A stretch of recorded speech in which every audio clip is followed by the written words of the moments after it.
지금 우리는 해봐야 뭐 몇백만 년 전의 모습 정도일 거 아니에요, 우리 인간은. 근데 말고 막 무슨 심해상어 이런 애들은 뭐 한 몇 억 년 전 그대로의 모습을 좀 갖고 있다든지 이런 게 좀 있지 않을까 싶은데, 진화, 그러니까 변화가 가장 오랫동안 멈춘 생물 같은 경우는 어떤 생물들이 좀 있습니까? 그렇게 친다면 심해에 사는 박테리아들이 아마 가장 남조류 같은 애들? 남조류보다는 더 더 어려운 이렇게 이제 황 같은 걸로 대사하는 애들이, 지금은 이제 생명체가 태양에서 에너지를 의지하고 있지만 최초의 생명체는 지구 자체 에너지를 썼을 거라고 생각하거든요. 그 태양 에너지를 쓰려면 빛 에너지를 고정한다고 하는데, 고정할 수 있는 이 엽록소에 들어있는 그런 단백질 같은 것들이 필요하거든요. 근데 그게 없었을 때는 그 전에 지구 자체가 가지고 있는 환원력을 이용해가지고 사실은 그거를 모방한 것들이 이제 세포에서 돌아갔을 거라고 생각하는데요. 살아있는 화석 이런 얘기를 하는데, 어떻게 보면 박테리아나 아니면 고세균이라고 불리는 핵이 없는 원핵 생물들이 가장 옛날의 모습과 비슷하겠죠, 지금 기준으로 생각하자면. 네네네. 그런 친구들이 아마 가장 변화 없이, 진화 없이 지금까지 한번 버틴 친구들이 아닐까. 그렇게 보면 우리 몸에 있는 미토콘드리아 같은 애들도 그렇게 볼 수도 있겠네요.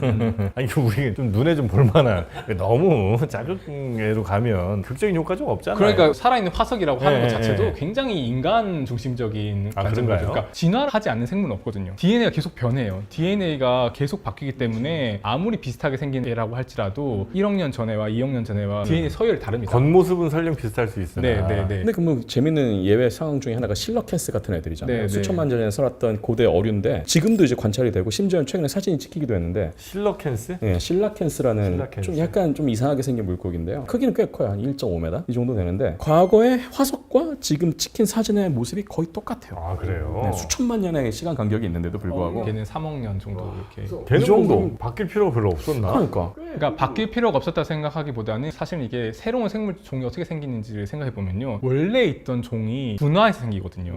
그러니까 원래 옛날 종이 있잖아요. 그럼 그 종들이 막 분화해서 새로운 종이 엄청나게 많이 생겼겠죠. 99%는 다 멸종했을 거고. 그러면 확률적으로 그 중에 일부는 똑같은 애가 있을 수밖에 없는 거죠. 왜냐하면 이게 새로운 그런 형태나 기능 같은 게 출현할 때는 보통 새로운 환경이 그런 영향을 많이 미치는데, 예를 들면 다윈의 핀치새 같으면 갈라파고스 섬에 가가지고 새로운 생태가 있어서 핀치 부리 모양이 바뀌는 것처럼, 근데 지구는 넓고 생태가 별로 변하지 않는 곳이 있을 수밖에 없잖아요. 네. 그럼 거기에 살던 애들은 예전에 있었던 애가 분화가 많이 됐지만 일부는 그 특성을 가지고 있는 애들이 있을 수밖에 없는 거죠. 근데 사실은 우리가 실러캔스 같은 경우에 더 주목한 이유는 인간적인 이유인 게요, 얘네들이 원래 멸종했다고 생각했어요. 화석에만 있는 종이라고 생각했는데 얘를 찾은 거예요. 그래서 화석에서 부활한 그런 드라마틱한 이펙트가 있는 거고요. 그 다음에 형태가 굉장히 유사한, 그리고 유사할 뿐만 아니라 이게 중요해요. 왜냐면 예를 들면 이제 어떻게 바다에 살던 동물이 육상생물이 됐느냐, 어떻게 자연스러운 진화 과정으로 이렇게 육상생물이 진화를 했겠느냐 의심하는 분들이 있을 수가 있는데, 실러캔스는 여기 앞 지느러미가 통통합니다. 팔처럼 생겼어요. 지느러미가 손이랑 팔처럼요, 중간 단계 잘 통통해요. 보면 귀여워요. 짧은 이렇게 돼 있어요. 그게 말하자면 중간 단계의 화석이 어딨냐, 그럼 실러캔스를 원래 보여줬었는데 이게 화석인 줄 알았는데 실제로 잡힌 거예요. 봐봐라, 요런 애가 있었잖아. 그러니까 이게 3억 년 전에 실제로 요런 애가 튀어나왔고, 얘가 팔다리가 더 길어지고 나오면 양서류가 되고 하는 거다라고 하는, 굉장히 어떻게 보면 그 중요한 의미가 있는 그런 동물들을, 앵무조개처럼 화석에서 엄청나게 많이 발견되는데 오늘날도 발견되는 그런 종들을 살아있는 화석이라고 부르죠. 앞발이 통통하군요. 네, 보면 귀엽습니다. 그 친구들의 고기 맛은 지금 고기들이랑 좀 많이 다른가? 개구리랑 물고기랑 중간 맛이 날라나요? 왜 그런 친구들의 근육이나 뭐 이런 거 한번 좀 분석해보면. 제가 듣기로는 좀 약간 기름기가 많다고 들었던 기름기 것 같아요. 많아요? 네, 심해에 살아야 되니까. 아, 좀 느끼하네. 네, 그래서 좀 맛이 별로였다고 저는 들었던 것 같습니다. 잡는다고 먹어도 돼요? 안 될 것 같은데? 근데 꼭 먹어보는 사람들이 있겠죠? 네. 무려 한 3억 년 이상 된 그동안의 모습을 굳이 환경이 많이 바뀌지 않았으니 그대로 유지하고 있는 친구들도 종종 있고, 어쩌면 바뀐 모습들을 최근에 많이 바뀌면서 이전에 정말 없었던 모습들을 가진 친구들도 당연히 또 있을 거고, 앞으로 또 수십 년 안에 못 봤던 친구들도 등장할 수 있는 게 또 우리 그러니까 이게 어떻게 생명체죠. 보면 통계 물리학적인 현상일 것 같은데요. 예를 들면 처음에 뭐 100만 종이 존재했다고 치면 시간이 지나면 지날수록 확률적으로 멸종을 계속 할 거 아니에요. 연력학적인 사건으로 멸종을 생각한다면, 그러면 무조건 몇만 년 뒤 혹은 몇 천만 년 뒤, 몇 억 년 뒤에는 그대로인 종들이 있을 수밖에 없을 것 같거든요. 그쵸, 그 확률이 0은 아니니까. 네, 0이 아니니까. 100만 종이 뭐 한 150만 종으로 바뀌더라도 그 사이에 남아있는 애들은 남아있을 수밖에 네, 없고. 네, 네. 어떤 지구의 전역적인 환경이 변하더라도 일부에서는 똑같은 환경이 유지돼야 된다는 조건. 그렇지만 주기적인 대멸종 사건이 있었음에도 불구하고 그런 롱테일이 생길 수 있는 이유가 뭐인 거예요? 주기적인 대멸종 사건이 생기다 하더라도 저는 지구가 충분히 크기 때문에 예를 들면 동물들이 이동하고 살아남았을 수 포유류도 어쨌든 공룡시대에 있었는데 지금도 살아남아 있는 것처럼 그래서 지금도 살아있는, 지금도 예전에 그 모습을 기억하고 있는 실러캔스. 맛도 없고.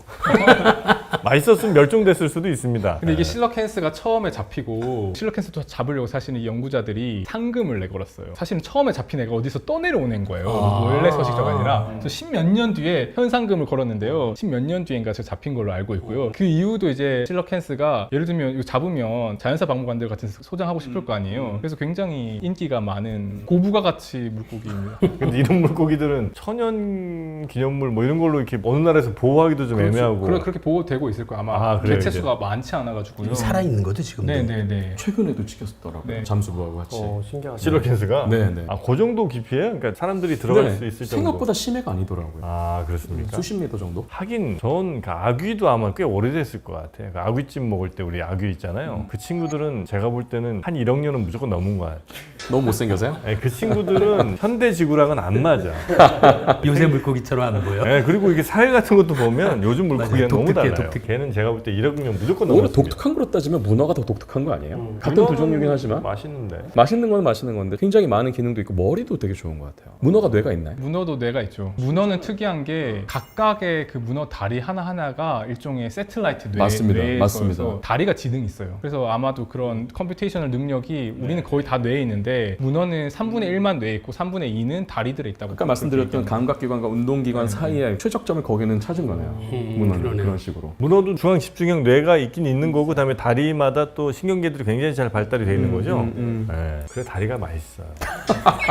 네, 문어 다리 숙회로 먹으면 또 아니 뭐 달 같은 데다가 우리 지구에 이런 생명체들 좀 잘 안착할 수 있게 혹은 이제 거기에 뭔가 실험 같은 것도 좀 많이 하지 않아요? 이제 달로도 좀 많이 보내던데 요즘엔. 재밌는 사례가 하나 있는 게 2019년에 이스라엘에서 진행했던 달 착륙 시도가 있었어요. 이스라엘도 달에 뭐 보냈어요? 네, 이스라엘에서 이제 성공은 하진 못했는데 베레시트라는 이름의 착륙선을 보냈었거든요. 이 안에 우리가 소위 이제 물곰이라고 부르는 곰벌레, 완보동물이 조금 들어 있었습니다. 엄청 잘 사는 애죠, 걔네들. 네, 생존력이 좋다고 예. 유명한 애들이잖아요. 그래서 뭐 우주 공간에 가도 며칠 살 수 있다, 뭐 이런 식으로 되게 유명한 친구들인데 이제 원래 목적은 이 친구들을 달에 무사히 착륙을 시켜서 얘네가 달 환경에서 얼마나 잘 버틸 수 있는지 이런 것들을 실험을 좀 해보려는 목적이었어요. 근데 안타깝게도 당시에 이 착륙선이 착륙 직전에 좀 여러 부품이 고장이 나거든요. 원래는 달 표면에 딱 닿기 전에 속도를 최대한 0으로 맞추어서 부드럽게 소프트 랜딩이라고 하는데 부드럽게 착륙을 해야 되는데 그 역추진 장치랑 여러 가지 항법 장치가 좀 고장이 났어요.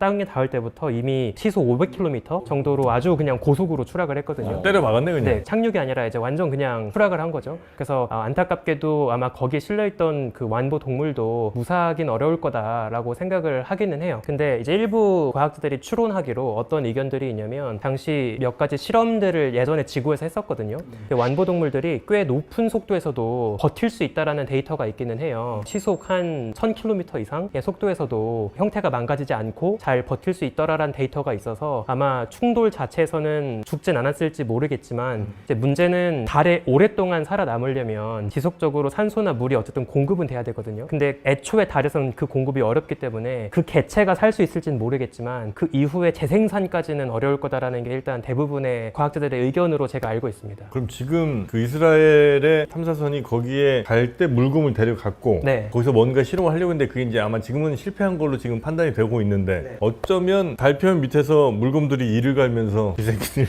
나 보낸 놈들 가만두지 않겠어라면서 버티고 있을 가능성도 있긴 있네요. 아주 재밌는 상상이긴 한데요. 일단 좀 문제가 지구처럼 강한 자기장 보호막이 없다 보니까 태양이라든지 우주에서 날아오는 강력한 방사선에 되게 취약할 거예요. 근데 만약에 추락 덕분에 그 일부 물곰들이 달 분진 속에 묻혀 있다라고 하면 약간 그 흙먼지가 보호막의 역할을 좀 할 수 있거든요. 아, 그래서 이길하고 있다는 거죠. 그러면은 그 흙먼지 속에서 버틸 수는 있을 텐데 걔네가 더 대대손손 재생산까지 하면서 무럭무럭 살아 있을지는 사실 미지수일 것 같아요. 저는 굉장히 회의적으로 보는 게 다른 것을 떠나서 달에 낮과 밤 사이에 일교차가 너무 클 것이라서 네네네. 일단 기본적으로 물곰도 어쨌든 내부에 물이 있을 거 아닙니까? 그러면 그 극저온이 됐을 때 당연히 완전히 동결이 되어서 파괴가 될 가능성이 높고 파괴가 안 된다고 하더라도 엄청난 온도 차이 때문에 열 팽창을 할 거고 그 상황에서 이게 자신의 몸을 이루고 있던 대부분의 세포, 질, 뭐 세포 벽 같은 것들이 파괴가 됐을 거라는 생각이 듭니다. 맞아요. 근데 이게 이것도 완보 동물이 유명한 게 거의 켈빈, 0켈빈에서 수준에서 영상 한 150도까지 버티는 걸로 유명하고요. 그러니까 그 이유가 뭘까요? 그런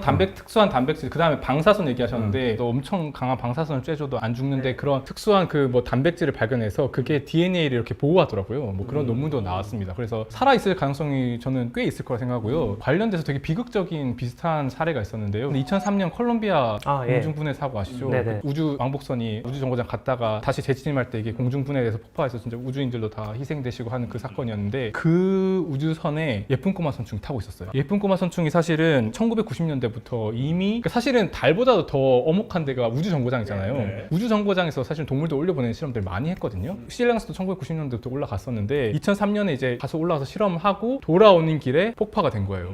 우주선이. 그래서 그때 막 잔해를 수습했는데 그 잔해를 수습한 것 중에 예쁜 꼬마 선충 실험하던 그 기구가 있었어요. 이때는 우주선 안에서 보호돼서 들어온 게 아니라 다 산산조각 난 다음에 떨어진 거잖아요. 그럼 엄청나게 사실은 가혹한 환경을 통과했는데 설마. 살았어요. 오. 회복이 됐어요. 우리가 다른 행성이나 다른 천체 생물을 보낼 수도 있겠다는 가능성이 굉장히 높아지는 그래서 완보 동물 그거를 통과해서 생존할 수 있을까? 뭐 열이 됐든 뭐가 됐든 힘들 거라 생각할 수도 있는데 살았다는 게